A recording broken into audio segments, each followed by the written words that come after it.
Hello everyone, welcome to another Daincast. This time we have another game between two Little Wargame players playing in Proleague Season 9. And in the bottom left-hand corner, in the top left-hand corner, there is icomefromsc, and he's playing the red pieces. And in the bottom right-hand corner, it is the team leader for Team TheDarkRealm. It is the titular TheDarkRealm. I honestly don't know very much about either of these players. I've played against TheDarkRealm.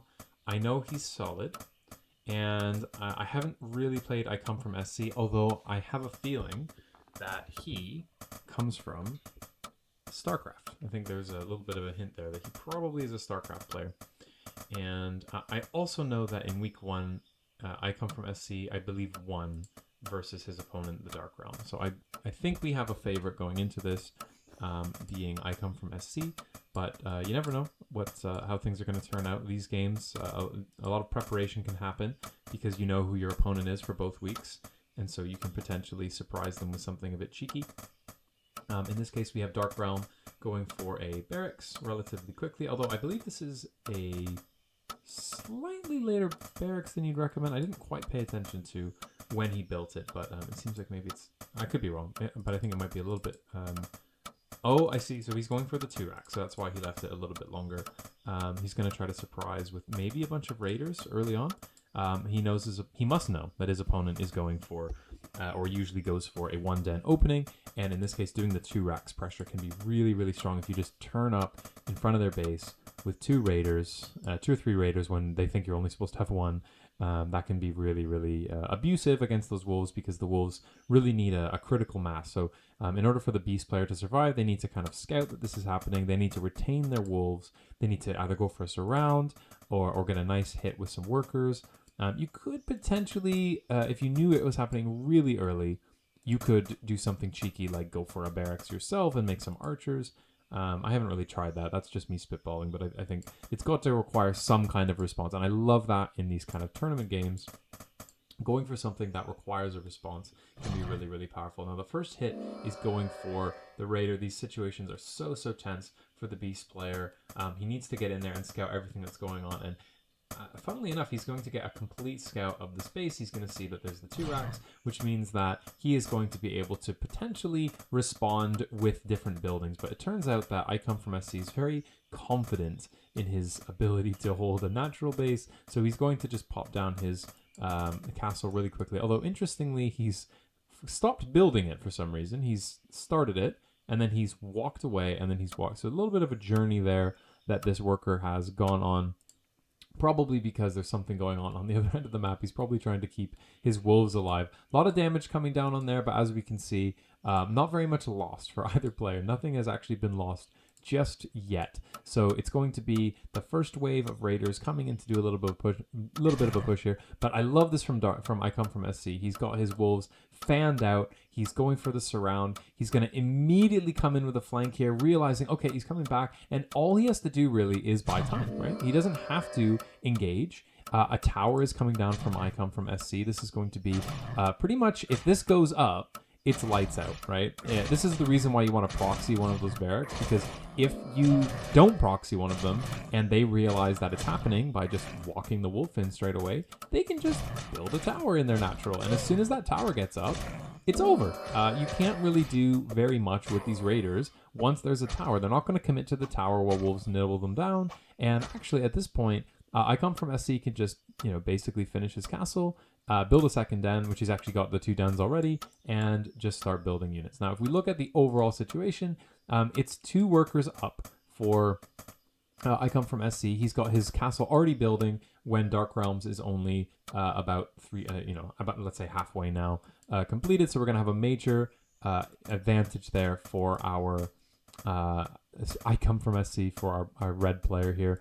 And there's not really that much that TheDarkRealm can do about this. The one thing he could say is that he has map control, because he's got the 3 raiders, and there's only 5 wolves out from his opponent, and icomefromsc has invested in a tower. So what you could do is drop a 3rd base, and that's exactly what TheDarkRealm does. I think this is an intelligent move to respond to the situation. He's got kind of map control here. His opponent has invested in quite a lot of infrastructure here, and so he's able to just take that third base without really any concerns, and that's going to give him a leg up in the economy if the game goes on for a long time. But I Come From SC is no slouch. He's going to respond in kind. He's not necessarily going to know that this is down. You could probably work out that that's the logical next move of your opponent, and so I think what he's going to do is just build a third den here and rely on doing some major pressure on his opponent. Now, a little bit of a micro dance here. No raiders going down just yet. The wolves just nibbling away. But one of these raiders, both of these raiders, really low. They both still have a flash,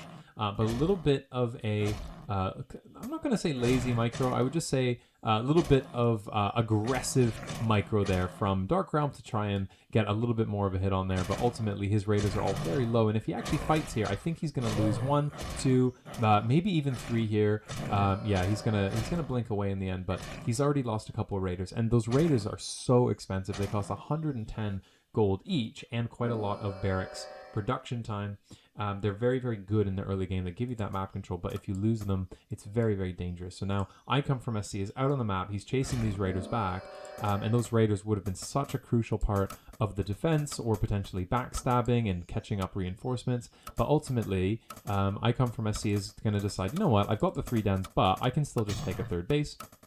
What I would love to see is for I Come From SC to poke into the third base here. He does go to the main to make sure that there's no kind of shenanigans going on in the main, but he is going to just lose one of his wolves there.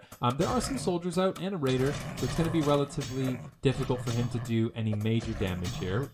These soldiers are going to trade pretty well. Nice trap there on the wolf here from these 4 soldiers to make sure one of those wolves go down. So there's only 3 wolves here, but with the tower from the DarkRealm, these wolves are not really going to do any damage, but he does confirm, which is really important. He's going to confirm that there is a base there. He's got his own base coming up, and because of that worker lead that he had earlier in the game, he's been able, and the castle lead, he's been able to have consistent worker production, and that worker lead has actually grown to 6. He's actually got 18 workers to his opponent's 13 workers. So actually, he's only 5 workers up now, but yeah, so this is going to be a nice, comfortable situation from I Come From SC. Neither player really going for upgrades as far as we can tell right now, which are really helpful in this matchup. Those armor upgrades for the Rax player are going to be really nice to help them not take as much damage from the wolves, and likewise the attack upgrades are going to be really useful for those snakes when they finally come out. But as the dust settles in this game, we can see that it's a very comfortable situation for I Come From SC. He's got reasonable infrastructure up, right? 3 dens are up and pumping units. He's got 4 bases building, and all that DarkRealm has going for him is, a bunch of soldiers, right? He's got like about, let's see here, 8 soldiers out on the map. Now the soldiers they're nice units, all right? They're very tanky. They are part of a well-balanced army, but they're not very quick. And until they get in really big numbers, they're very vulnerable to being surrounded by those wolves. And so DarkRealm isn't going to be able to move out on the map and actually punish this early 4th base from his opponent. So I Come From SC is going to be able to cut the corner here, not get any upgrades, any 4th den, anything like that, and he's just going to build the 4th base and get his booming economy. And nice here from I Come From SC. Actually keeps this wolf alive. He was sort of watching as a spotter there.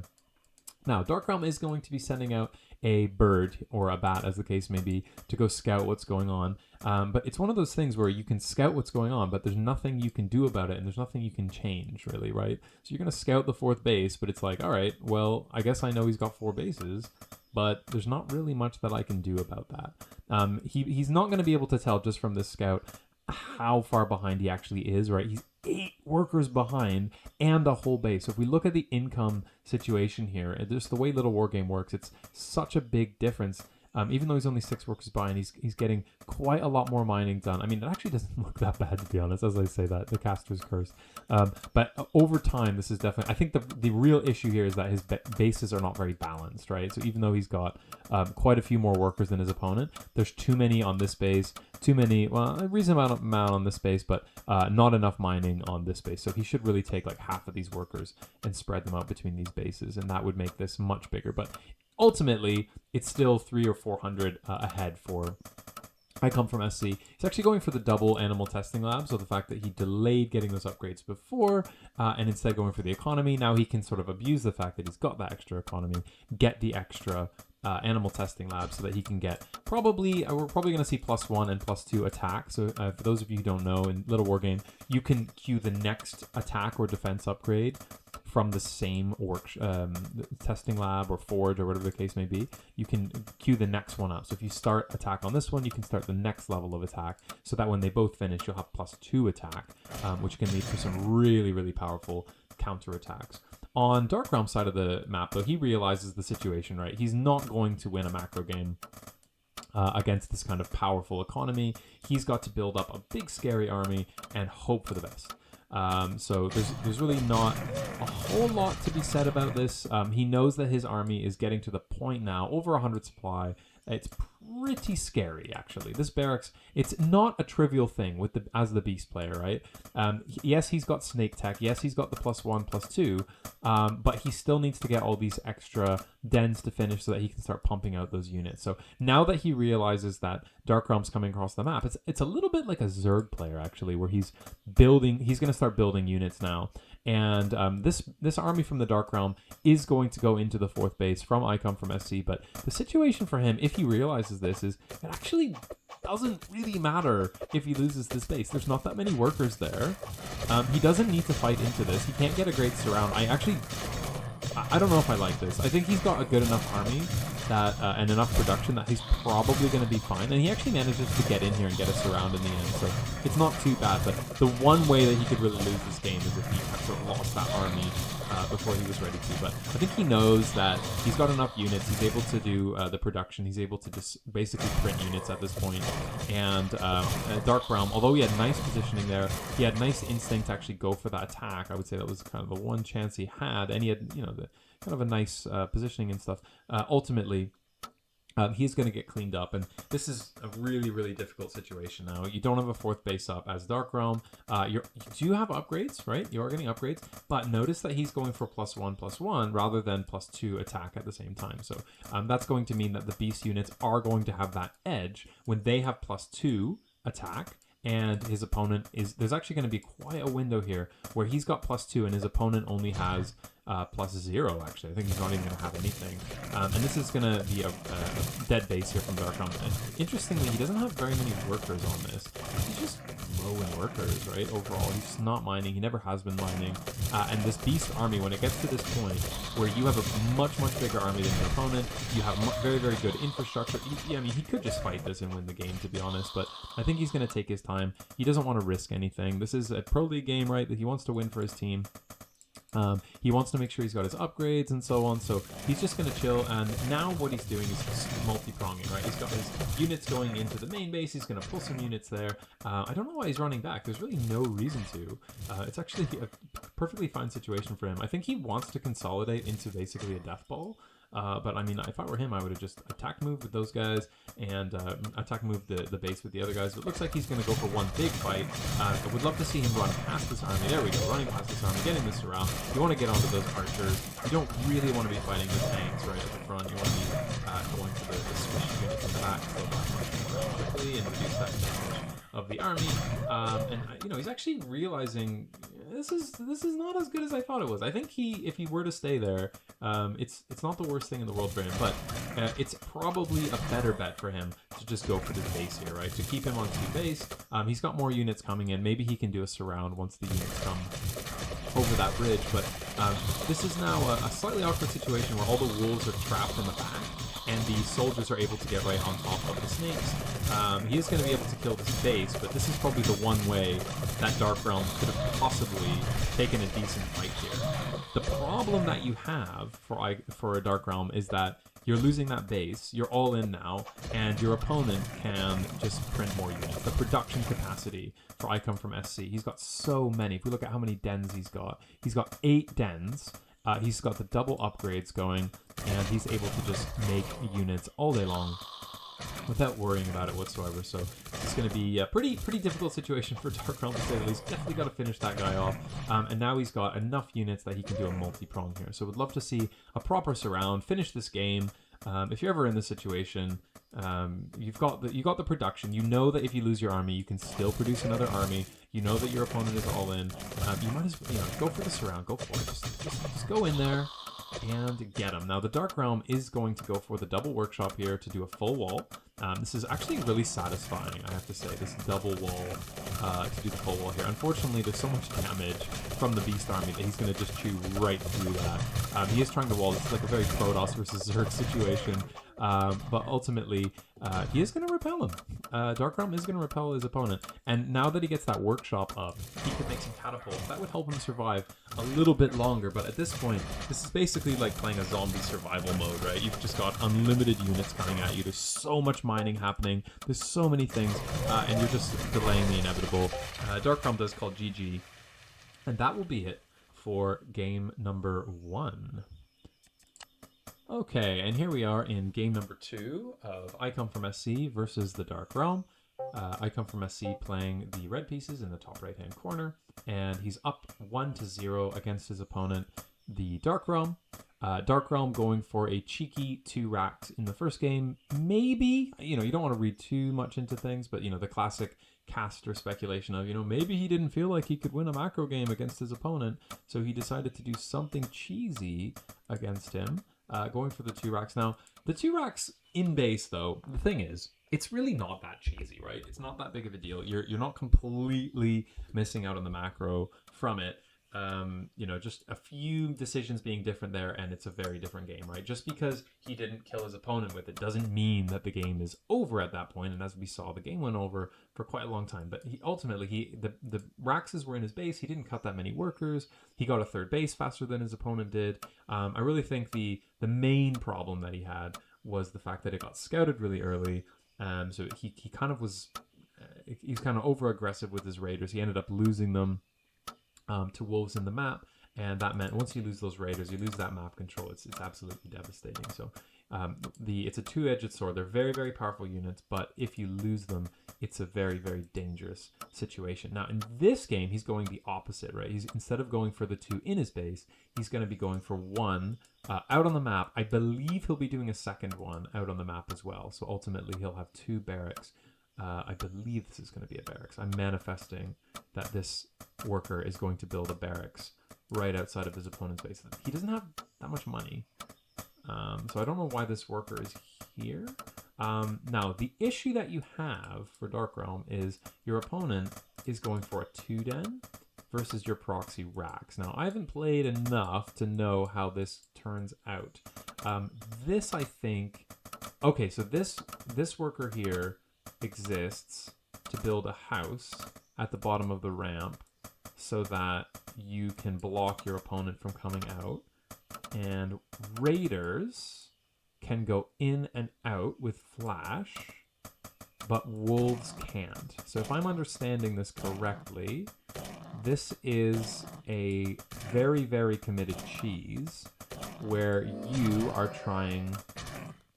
the problem that he has here, this is an incredibly dangerous situation. I don't even know why I Come From SC ran away there. He's got a surround. It's a free surround on a raider that doesn't really have the energy to blink. I mean, he can now, but is he going to just wait? Yeah, very last possible second. But now the wolf that he has out on the map is coming back. This is I'm not going to sugarcoat it, guys. I'm not the kind of caster who's not going to tell you the truth. This is a disaster for the Dark Realm. He's completely committed to this cheese of getting 1 raider and archers to be on this side of the map. The problem is I don't even know. This is where my game knowledge is a bit lacking. I don't know who wins 1v1 wolf versus archer. I have a feeling that this archer is going to win because he's got a few hits off. But they have the same amount of health. Yeah, I would say the wolf probably wins that, actually, 1v1, unless there's really good kiting. I imagine the wolf probably wins. Now, the thing that Dark Realm has going for him is he's got a pretty good wall here. His opponent is going to take a little bit of time to chew through that. That's not ideal for him. I Come From SC is going to be able to just drop his expansion now. He's got tons of wolves coming out to the other side of the map. Dark Realm is going to be going for the catapult drops. He's going to prey in the power of catapult drops. He's going to get 2 catapults. For those of you who don't know, I'm kind of tailoring this to people who might not watch that much Little Wargame. You get 2 of these in 1 airship, and it's very, very difficult to deal with. Unlike in something like StarCraft, where you have really fast ground units, sometimes like stalkers that can blink and this sort of thing. In Little Wargame, the units on the ground are very slow, so it's very hard for them to punish people who are using air units to drop. And then since the workers all sort of clump up, the catapults do AoE damage on them. It can be very powerful. Now, DarkRealm is managing to save his 2 archers that he had out on the map, get them behind here, so it's going to mean that the wolves are a little bit afraid of committing to that. And icomefromsc realizes that there's absolutely no reason for him to start attacking into this wall where these archers are behind it, right? You might as well. I actually don't like this. I think you just keep. Yeah, I think you have to keep the archers there and wait for the second catapult. But no, he's going to go for 2 archers and a catapult drop. And icomefromsc, I guess it's a little bit of a mind game. He's not going to. DarkRealm is kind of counting on him not going back, but yeah, there's no reason for him to not just keep popping in there to confirm that that's where the archers are. But it's easy for us to see as kind of observers of the game. It's a little bit harder to know that in place, but I don't think it's going to make a huge difference. Obviously, there's nothing that shoots up for the DarkRealm, but because he knows that his opponent is on 1 base, he just knows, okay, Advanced Workshop. If you're ever in a 2 base versus 1 base situation, you know, definitely just going for the Advanced Workshop is going to be a good idea, because no matter what they're doing, if you have an airship, if you have a ballista, you know, the things that you can do on 1 base that are generally good are going to be either have a lot of units, which they are, you know, admittedly the Advanced Workshop doesn't help with, or something with dragons or drops or something like that. So the Advanced Workshop is so crucial, because you have nothing that shoots up otherwise. Now, there is a little bit of a nice thing for DarkRealm here, which is that he's going to be able to prevent the mining from this base, get a reasonable amount of kills. He does lose an archer, so that the drop has become a little bit less powerful, and he's delayed the Advanced Workshop from coming down. So icomefromsc really does need to send a worker to build that, which he finally does, but I think he keeps control clicking his workers, so it keeps getting turned off. And now DarkRealm actually has 2 airships with catapults in them. So there's, what's in this one? I actually don't know. Is there anything in this?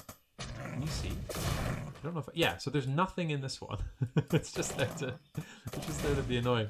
And I think that icomefromsc realize, you know what? It's probably a good idea for me to check that there's something there. But yeah, there's enough catapults there that is going to deter the wolves from breaching the defenses. So yeah, this is quite an annoying situation from icomefromsc, but I think that it's very difficult to lose to this when you've got wolves, right? The wolves just jump wherever the dropship comes, the wolves jump on top of it, you're buying time, eventually you're going to get a ballista out and your own airship, and then you're going to be able to send everything away. But a second airship with 2 catapults is coming to the natural expansion. Now, the way that this could go, and I have seen this before, is you end up getting all the workers killed multiple times. You build up a scary push, and the opponent doesn't have enough resources to deal with it. The problem that you have is instantly the catapult goes down from this one, and there is now just 1 dropship with catapults in it. The other one does have archers, but with the worker pull, workers in this game are so scary. I do like how he's using the SimCity against him, so he's just dropping in that little pocket there, managing to get a bit of damage done. But ultimately, as soon as you get these catapults down, the wolves chasing them are never going to get hit. It's very difficult for the wolves to get hit, and as long as you are mining from at least one of these bases, you're going to be able to outproduce your opponent, right? So yeah, there's a 3rd dropship coming out. He's going to try to drop a worker here, but look at this. icomefromsc with the heads up play, dropping the wolf at the potential 3rd base there from his opponent. Even this one possible thing that he has, this one possible option, he's actually forced to build a tower here to protect the 3rd base. This is an absolute desperate situation. The wolves even out from icomefromsc. The workshop is out now, preemptively pulling the workers. He's not worried about this drop whatsoever anymore. This has been basically deterred. He's got a few snakes here to just keep it. Now, it's not like Ravage where you can drop the low ground, I don't think, and actually shoot things on the high ground, so it's a little bit less abusive there. So it's going to mean that he's basically, I think, just going to run home.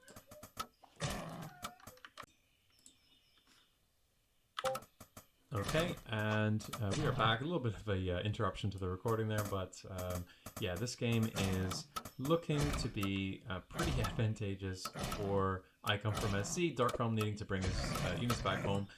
Even potentially going to lose a worker here to this wolf.